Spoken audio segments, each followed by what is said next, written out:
hapon mga ka-farmers. Anong klaseng puno to mga ka-farmers? Ayan, may hinog sa taas. Ito ay guyabano mga ka-farmers. Akyat muna tayo.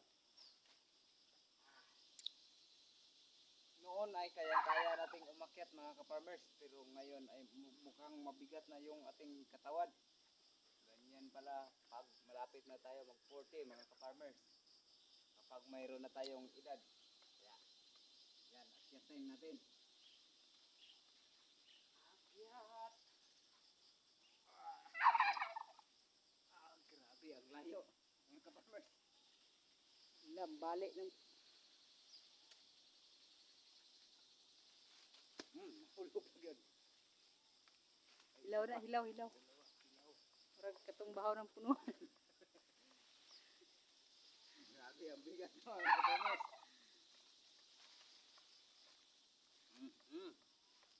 Ito, sobrang hinog na mga ka-farmers. Yan. Ang kanyang laman mga ka-farmers. Oh. Delicious. Sobrang tabis.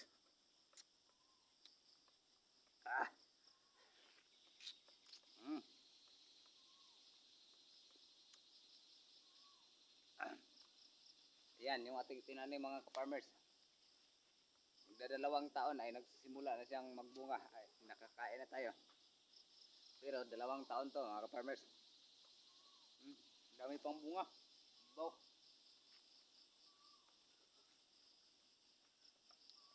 Malapit lang dito mga ka-farmers ating pinaglutuan ng ating hapunan. Mga ka-farmers oh.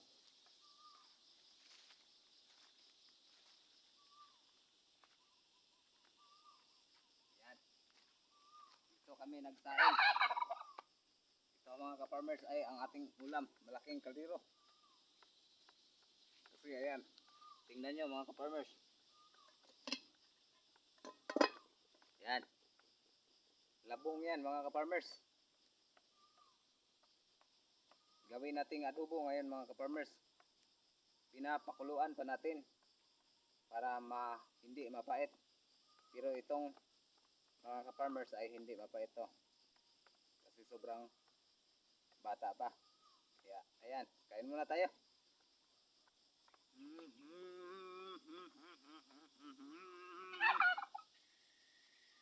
God bless sa inyo mga ka-farmers. Salamat sa inyong pag-subscribe. More blessings to come. Bye-bye.